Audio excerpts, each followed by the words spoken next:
نحمده ونصلي على رسوله الكريم اما بعد اعوذ باللہ من الشیطان الرجیم بسم اللہ الرحمن الرحیم وَكَذَلِكَ جَعَلْنَا لِكُلِّ نَبِيٍّ عَدُوًّا شَيَاطِينَ الْإِنسِ وَالْجِنِّ يُوحِي بَعْضُهُمْ إِلَى بَعْضٍ زُخْرُفَ الْقَوْلِ غُرُورًا وَلَوْ شَاءَ رَبُّكَ مَا فَعَلُوهُ فَذَرْهُمْ وَمَا يَفْتَرُونَ۔ اور اسی طرح کر دیا ہم نے ہر نبی کے لیے دشمن شریر آدمیوں کو اور جنوں کو، جو کہ سکھلاتے ہیں ایک دوسرے کو ملمع کی ہوئی باتیں فریب دینے کے لیے، اور اگر تیرا رب چاہتا تو وہ لوگ یہ کام نہ کرتے، سو تو چھوڑ دے وہ جانے اور ان کا جھوٹ، اور اس لیے کہ مائل ہوں ان ملمع کی باتوں کی طرف۔ وَلِتَصْغَىٰ إِلَيْهِ أَفْئِدَةُ الَّذِينَ لَا يُؤْمِنُونَ بِالْآخِرَةِ وَلِيَرْضَوْهُ وَلِيَقْتَرِفُوا مَا هُمْ مُقْتَرِفُونَ۔ ان لوگوں کے دل جن کو یقین نہیں آخرت کا،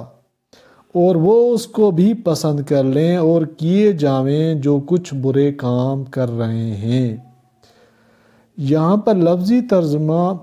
وَكَذَلِكَ، اور اسی طرح جعلنا ہم نے بنا لیا لِكُلِّ نَبِيٍّ ہر نبی کے لیے عدوًا دشمن، شیاطین شیطان، جمع الانس انسان، والجن اور جن، یوحی ڈالتے ہیں بعضہم ان کے بعض، الی طرف بعضٍ بعض، زخرف ملمع کی ہوئی، زخرف القول ملمع کی ہوئی باتیں، غروراً بہکانے کے لیے، ولو اور اگر شاء چاہتا ربک تمہارا رب، ما فعلوہ وہ نہ کرتے، فذرہم پس چھوڑ دیں انہیں، وما اور جو یفترون وہ جھوٹ گھڑتے ہیں، وَلِتَصْغَىٰ اور تاکہ مائل ہو جائیں، الیہ اس کی طرف،